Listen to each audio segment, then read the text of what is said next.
I'm sure we've all heard the stories about how Nikola Tesla managed to revolutionize electricity, about how Albert Einstein expanded on the understanding of time and relativity, or how Cristiano Ronaldo is close to scoring 1,000 goals in the span of his long, decade spanning career.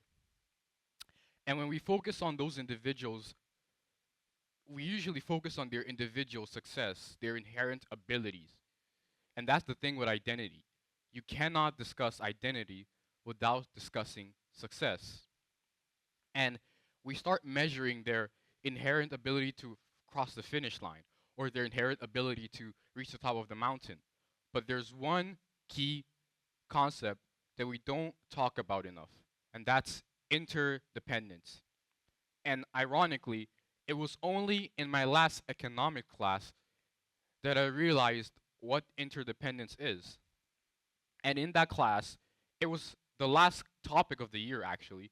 And in that class, we were looking at the relative abilities of certain countries to prosper and others not to prosper.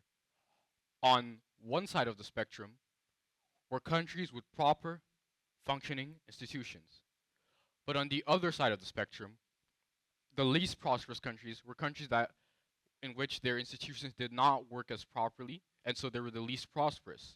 And what did that tell us? That told us a story of interdependence, of systems of support, because system of support is an underlying factor in interdependence. You cannot be interdependent on system that you cannot rely on. And so the most prosperous countries had the best systems of support. Therefore, they could be more interdependent. Therefore, they could prosper.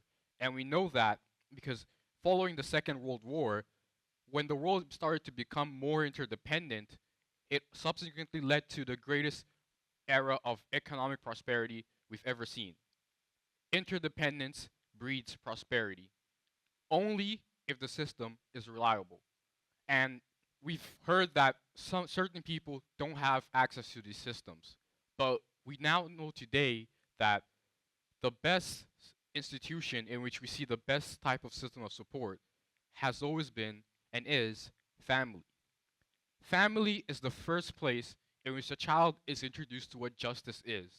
If you have siblings and one of you gets into a fight, you understand that in order to plead your case, you go to mom and dad. That's a sort of support. Or let's say that a toddler has trouble walking. Typically, it should be the family to teach the toddler how to walk. That's a form of support. But is interdependence always good? Should we always be interdependent? Well, it depends. Say that you're in a group and the whole group's collaborating, everyone's interdependent, the ideas are being generated, and you come up with the best idea that you yourself could have come up with. But then the problem is the idea was not sufficient.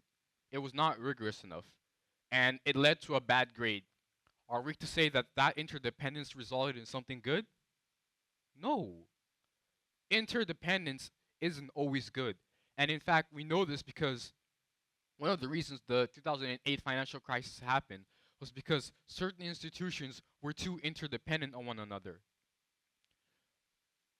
But the question we must ask now is, should we be more independent or more interdependent? Well, that's a question for you to answer. You should seek to be reliable. Seek to find people who you yourself can rely on.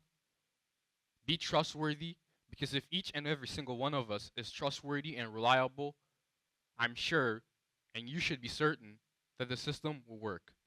Thank you and have a good evening.